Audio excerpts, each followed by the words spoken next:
Uh, Lunchtime mga kababayan. Ano niya, Mr. Maravillas, ang masarap na ulam ninyo? Cosidong malasugi. Yan po, malasugi fish mga kababayan. At saka prito. Malasugi pa rin. At malunggay. Yan, ginataang malunggay. Tapos, fresh orange po kami palagi. Ito yung paborito ng aking misis. Talagang fresh na fresh siya, mga kababayan. Oh. Mga limang buong oranges. Yan ang ginagawa namin. Oh. Manual lang po. Tapos siyempre, kanin. Lunchtime kasi po, mga kababayan. Yung banana namin, hilaw pa. 1 week pa yata yan, mahinog. So at least may 3 putahe po tayo. Isang kosido, isang pritong malasugi, at gulay. At yung drinks, fresh juice mga kababayan, oranges. Ito po yung malasugi, yung isdang malasugi mga kababayan, para may idea kayo kung ano siya, anong itsura niya. Ang tawag sa English po ng malasugi, sailfish. Tingnan ninyo, ayos na po. Isang basong fresh juice, orange juice mga kababayan. Balikan natin yung tungkol sa isdang malasugi mga kababayan. Yan siya, malasugi. Sailfish or blue marlin ang tawag mga kababayan. Konting kaalaman po tungkol sa malasugi or blue marlin or sailfish. Excellent source po siya ng healthy, extra lean protein na kailangan po ng ating katawan. At napakalasa po ng laman po ng malasugi. Hindi siya po malansa, kaya nagugustuhan po namin, lalo na po ni Mrs. And best source po siya. Mayaman po siya sa omega-3 fatty acids na tumutulong po sa brain function. Kaya kung medyo po may pagkaulyanin na po kayo, di ba? Ulyanin talaga niya, Mr. Maravillas. Di ba pwede na may memory loss lang? Mainam po yung pagkain ng ang pagkain ng malasugi fish or blue marlin or sailfish. Very healthy food siya mga kababayan. So ang mga luto niya, maganda siyang kinilaw, masarap siyang sinabaw, kusido sa amin dito, sinabawan, fish steak, grill, at marami pang ibang luto. Sa amin, para madali na lang po ang pagluto, kusidong malasugi.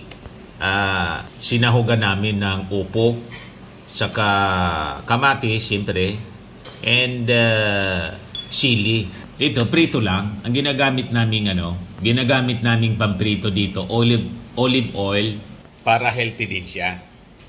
So, tikman natin mga kababayan yung sabaw kung masarap.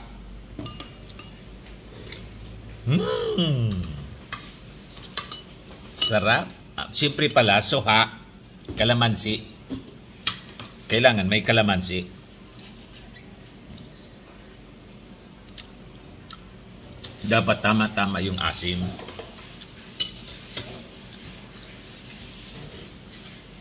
Sarap mga kababayan.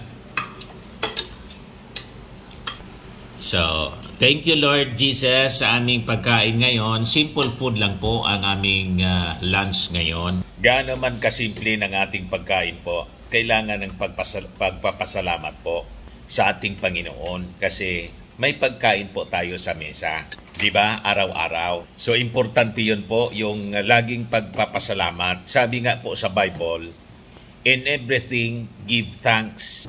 Kahit po may mga problema tayo, yung iba, hirap sa paghanap ng pagkain sa araw-araw, huwag kalilimutan yung pagpapasalamat. Pati problema niya, Mr. Maravillas, magpasalamat. Of course po, alam po ninyo ang benefits na binibigay sa atin ng problema. We become stronger and stronger.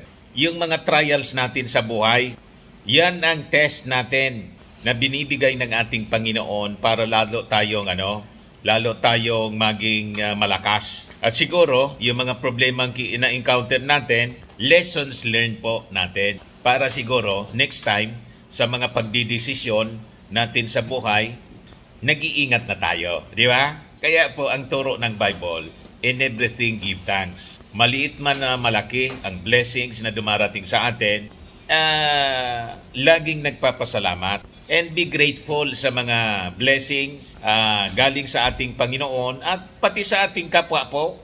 Matuto tayong magpasalamat. Minsan po may mga nakaka-encounter tayo, may nakakausap po ako. Mr. Maravillas niya, parang napakabigat ng buhay namin. Mabigat po ang buhay ninyo kasi hindi kayo marunong magpasalamat. Ito yung pagiging grateful sa in everything. You should possess a grateful heart. Ika nga. Be thankful in everything. Ano man dumarating sa ating buhay po. Laging nagpapasalamat tayo sa taas. Sabi nga, count your blessings and be thankful. Tama pa? Tama niya, Mr. Maravillas. Yan muna ang ating short video, mga kababayan. Kasi baka lumamig pa itong aming napakasarap na kosido at prito gulay. Bye-bye po. God bless. Kainan na po.